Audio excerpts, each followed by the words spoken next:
अधिक मास 2026. आईची ओटी कधी व का भरावी? आई नसेल तर काय करावे? आई विधवा असेल तर ओटी कोणाची भरायची? अधिक महिन्यात जोडवे का बदलतात? ही सर्व माहिती आपण आजच्या व्हिडिओमध्ये पाहणार आहोत, त्यामुळे व्हिडिओ अगदी शेवटपर्यंत नक्की पहा.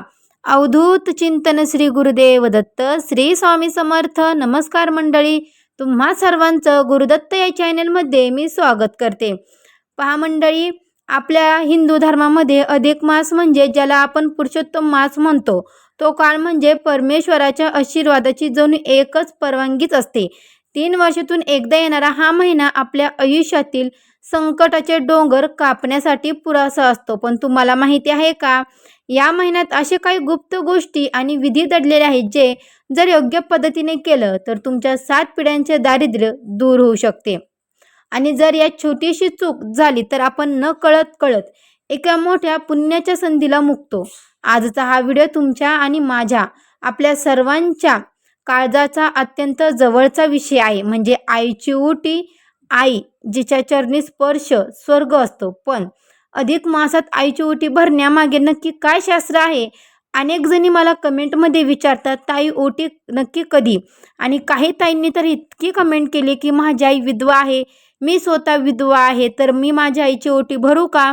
किंवा माझी ओटी कुणी भरू शकतं का, मी विधवा असेल तर? या सगळ्या प्रश्नांचं उत्तर मी आज तुम्हाला आपल्या या व्हिडिओमध्ये देणार आहे. पहा मंडळी, आता एका ताईने असा प्रश्न केला होता की त्यांची आई विधवा आहे आणि त्या स्वतः देखील विधवा आहेत, तर मग त्यांच्यासाठी सुद्धा हा व्हिडिओ आहे. परत एकदा सांगते, हा व्हिडिओ व्यवस्थित पहा, तुमच्या प्रश्नांची उत्तरं तुम्हाला ह्या व्हिडिओमध्ये नक्कीच मिळणार आहे. तर पहा मंडळी, तुम्हा सर्वांना माहिती आहे, आई जिच्या चरणी स्पर्श स्वर्ग असतो. पण अधिक मासात आईची ओटी भरण्यामागे नक्की काय शास्त्र आहे? अनेक जणींना या प्रश्नांचं उत्तर माहिती नाही, त्यांचे कमेंट भरपूर आले, त्यासाठी मी हा परत एकदा व्हिडिओ बनवला आहे. तर पहा मंडळी, ताई ओटी नक्की कधी भरायची, कोणत्या शुभमुहूर्तावर भरायची? तर दुर्दैवाने आई नसेल तर हे पुण्य कसं मिळवायचं? किंवा आई विधवा असेल तर शास्त्रज्ञ काय सांगतं? विधी बदलतो का? आणि सर्वात महत्त्वाचं म्हणजे मंडळी, की जो गुपित आहे, आजपर्यंत फार कमी लोकांना सांगितलं आहे, ते म्हणजे या महिन्यात सुवासिन स्त्रिया आपली जोडवे का बदलतात. ही केवळ एक परंपरा आहे की यामागे तुमचं सौभाग्य टिकून ठेवण्याचं एक प्राचीन आध्यात्मिक रहस्य दडलं आहे? हे ऐकून तुम्ही थक्क व्हाल. मंडळी, आजचा हा व्हिडिओ अजिबात स्किप करू नका, कारण व्हिडिओच्या अगदी मध्यभागी मी तुम्हाला असा एक महागुप्त उपाय सांगणार आहे, जो तुमच्या संसारातील कटकटी, आर्थिक टंचाई आणि दुःख मुळापासून उपटून टाकेल. हा उपाय मी स्वतः अनुभवला आहे आणि त्याचा रिझल्ट पाहून तुम्हीही थक्क व्हाल. व्हिडिओमध्ये पुढे जाण्यापूर्वी आपल्या गुरुदत्त या चॅनलला नक्की सबस्क्राईब करा. कमेंट बॉक्समध्ये श्री स्वामी समर्थ, ओम नमः शिवाय, ओम गणपतीये नमः, ओम नमो भगवते वासुदेवाय नमः लिहायला अजिबात विसरू नका. श्रद्धापूर्वक लिहिलेली ही एक कमेंट तुमच्या आयुष्यात सकारात्मक बदल घडू शकते. कारण की पहा मंडळी, शब्दामध्ये मोठी शक्ती असते. आणि हो, जर तुम्ही चॅनलवर पहिल्यांदाच आला असाल तर लगेच आपल्या चॅनलला देखील सबस्क्राईब करा. चला मग वेळ न घालवता आपण आपल्या आजच्या व्हिडिओला सुरुवात करूया. अधिक मास हा दर 3 वर्षांनी येतो, हे तर आपल्याला माहितीच आहे. पण याला मलमास का म्हणतात आणि नंतर याला पुरुषोत्तम मास हे पवित्र नाव कसं मिळालं? एक यामागे पौराणिक कथा आहे. ज्या महिन्याला कुणीही स्वामी नव्हता, त्या महिन्याचा स्वीकार स्वतः भगवान विष्णूंनी केला. म्हणूनच या काळात केलेली भक्ती थेट वैकुंठापर्यंत पोहोचते. शास्त्र सांगतात की या महिन्यात केलेल्या दानधर्माला, नामस्मरणाला आणि इतर महिन्याच्या तुलनेत 10 पट नाही तर अनंत पट जास्त फळ मिळते. पण मंडळींनो, इथे फळ मोठं असतं, तिथे सावधगिरी ही तितकीच पाळावी लागते. तुम्हाला माहिती आहे का, या महिन्यात आपण नकळतपणे एक अशी चूक करतो ज्यामुळे आईची ओटी भरण्याचं पुण्य मिळण्याऐवजी आपल्याला आणि आपल्या आईलाही मातृदोष किंवा पितृदोष लागू शकतो. हो, ऐकायला थोडं धक्कादायक वाटेल, पण हे सत्य आहे. अनेक स्त्रिया उत्साहाच्या भरात किंवा घाई गडबडीत काही अशा ओटी भरतात किंवा काही अशा गोष्टी करतात की जेणेकरून अधिक मासात वर्ज्य आहेत. काही जणी चुकीच्या वेळी किंवा चुकीच्या दिशेने तोंड करून ओटी भरतात. आईला एखादी वस्तू देताना आपल्या मनातील भाव जर चुकला ना, तर त्या दानाला स्वीकार देव करत नाही. हे पण लक्षात ठेवा. आईची ओटी भरताना कोणत्या 3 मोठ्या चुका टाळायच्या आहे आणि तुम्हाला मी सांगते. पहिली चूक म्हणजे दानामध्ये वापरलेली एक विशिष्ट वस्तू, जी तुम्हाला पुढे सांगणार आहे. दुसरी म्हणजे चूक ओटी भरताना केलेलं ते 2 बोल आणि तिसरी सर्वात मोठी चूक म्हणजे आईचा मान राखताना वडिलांकडे किंवा पितृपक्षाकडे केलेले दुर्लक्ष. जर तुमच्याकडून या चुका झाल्या तर संसारात कटकटी वाढू शकतात किंवा मुलांच्या प्रगतीत अडथळे येऊ शकतात. पण घाबरू नका. आज मी तुम्हाला या सर्व गोष्टी सविस्तरपणे सांगणार आहे, जेणेकरून तुमच्या हातून फक्त आणि फक्त पुण्यच घडेल. मंडळी, आईची ओटी भरणे ही केवळ एक परंपरा नाही, तर एक यज्ञ आहे. आणि हे यज्ञ कसं पूर्ण करायचं? चला तर मग आता थेट मुख्य विषयाकडे आणि विधीला सुरुवात करूया. मंडळी, आपण त्या विषयाकडे वळतो ज्याचा विचार केला तर डोळ्याच्या कड्या ओलवते. तो म्हणजे आईची ओटी. शास्त्रज्ञ सांगतात, स्वामी तिन्ही जगाचा आई विना भिकारी. पण अधिक मासात हीच आई साक्षात राजलक्ष्मी बनून आपल्या समोर उभी असते. या महिन्यात तिची पूजा करणं म्हणजे केवळ एक विधी नाही, तर आपल्या नशिबाचं कुलूप उघडण्याची ती एक दैवी गुरुकिल्ली आहे. आईची ओटी का भरावी? मंडळी सांगते, ऐका. आईची ओटी का भरावी? तर मंडळी, ताईंनो, सख्यांनो, मंदिरात जातो, देवाला मान सन्मान देतो, हार घालतो. पण ज्या माऊलीने आपल्याला 9 महिने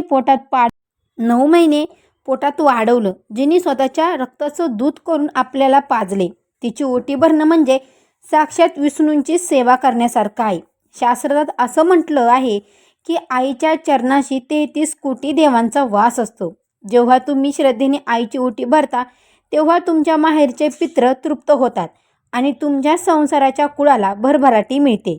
तुमच्या सौभाग्यातील, तुमच्या पतीच्या आयुष्याला. मंडळी, तुमचे जे काही पतीचे आयुष्य आहे त्याच्यावर जर काही संकट येणार असतील तर आईचा पदर आणि तिची ओटी ते संकट आपल्यावर झेलून घेते. कधी भरावी? ओटी सांगते. 2026चा हा अधिक मास विशेष योगायोग घेऊन आलेला आहे. जर तुम्ही संपूर्ण महिन्याभरात कधीही ओटी भरू शकत असाल तर काही विशिष्ट दिवस असतात, जसं की अक्षय फळ देणारे आहे, शुक्ल पक्षातील द्वैश जी विष्णूंना प्रिय आहे, पौर्णिमा जी चंद्रासारखी शीलता आणि पूर्णता देते, गुरुवार जो सौभाग्याचा आणि समृद्धीचा वार आहे. यापैकी कोणत्याही एका दिवशी तुम्ही ओटी भरू शकता. एक दिवस निवडा, पण लक्षात ठेवा तुमची वेळ आणि तुमची भक्ती ही सर्वात महत्त्वाची आहे. ओटीमध्ये नक्की काय असावं तर साहित्य देखील पुढं सांगते, त्यामागची भावना सांगते. मंडळी, लक्ष देऊन ऐका. ओटी भरताना केवळ वस्तू देऊ नका, तर त्यात तुमचं प्रेम मिसळा. काठभर असलेली साडी. आईला साडी देताना महागडी घेण्यापेक्षा तिला शोभेल अशी आणि तिला आवडेल अशी रंगाची साडी घ्या. तो कप, तो कापड तिच्या स्पर्शाने पावन होणार आहे. दुसरं म्हणजे खण आणि नारळ. श्रीफळ आहे, हे पूर्णत्व प्रतीक आहे. 5 प्रकारचे फळे. हे फळे आपल्या जीवनातील 5 सुखाचे प्रतीक आहे. चौथं म्हणजे दक्षिणा. आईला दक्षिणा देताना ती 11, पहा मंडळी, 11, 51 किंवा तुमच्या शक्तीनुसार द्या, पण देताना वाकून तिच्या पाया पडायला विसरू नका. मंडळी, ही गोष्ट नीट ऐका. तुम्ही हजारो रुपयाची साडी घ्या किंवा लाखो रुपयाचे दागिने घ्या, पण जर ओटी भरताना आईच्या मनात तुमच्याबद्दल थोडी जरी खंत राहिली ना, तर त्या दानाचा उपयोग होणार नाही. पण जर ओटी स्वीकारताना तिच्या डोळ्यातून आनंदाश्रू आले ना, तर तिने भरलेल्या डोळ्यांनी किंवा तुमच्या डोक्यावरून हात ठेवून सुखी राहा असा आशीर्वाद दिला, तर समजा की तुमचं नशीब उघडलंय. तिने ते आनंद अश्रू म्हणजे तुमच्या आयुष्यातील प्रगतीचे पाझर आहेत. आईची माया ही जगातील सर्वात मोठी पॉझिटिव्ह एनर्जी आहे.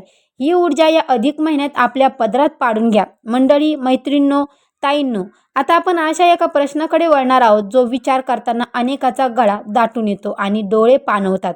मला अनेक फोन येतात, मेसेज येतात, कमेंट येतात, ताई माझी आई आता या जगात नाही, मी या अधिक महिन्यामध्ये पुण्य कसं मिळवावं, मी कोणाची ओटी भरू? मंडळींनो, ताईंनो, आधी शांत व्हा आणि मन छोटं करू नका.